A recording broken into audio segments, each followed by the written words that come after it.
What are the domestic audience already sort of primed up to believe? How? I'm not using the word propaganda, but whatever the states, respective states have made their generations believe now. It's a new generation now. The Indian audience have said to their domestic audience that Pakistan has the state policy to do terrorism in India, and their proxy war policy is to, sort of deny India its natural rise, and that this is a rogue state which is doing the proxy war, and that state must be punished, and that this state is doing even more and more so in the shield of nuclear deterrence. Now, if you have primed your entire generations based on this kind of a policy, then they are asking to do something. Then they are asking, what is all this big Indian army, the maximum amount of, India is the largest buyer of conventional weapons and all this. What are this big armies meant for? So they get entrapped that we've got to prove it to them that this huge Indian army exists for a certain purpose, and that Indian conventional forces are not going to be deterred by Pakistani deterrence, and we're going to teach them a lesson. Nearly 1.3 billion people are told that. Across the border, in Pakistani generations are said, were it not for the nuclear weapons, we would not have survived as a nation. India would have destroyed us the same way as they did in 1971.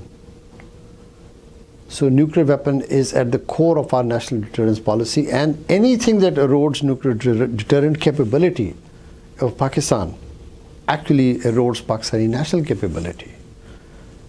And India is bent upon destroying Pakistan the same way it was bent upon doing in 1971.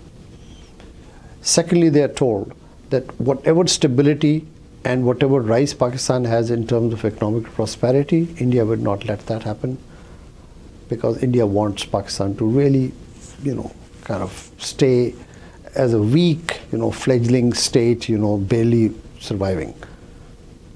And it would not allow Pakistan to be independent, sovereign state to do its policy, particularly with regard to China and independent policy. Therefore, they want to subdue us at all cost.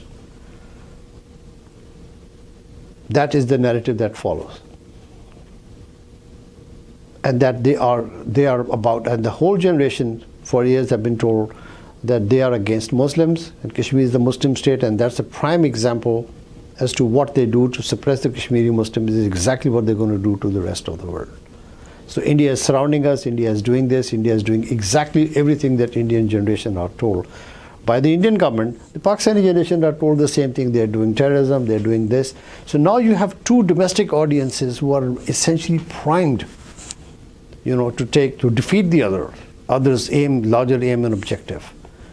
You can see the nuclear weapons is in the mix of this kind of a narrative that has actually evolved in both countries.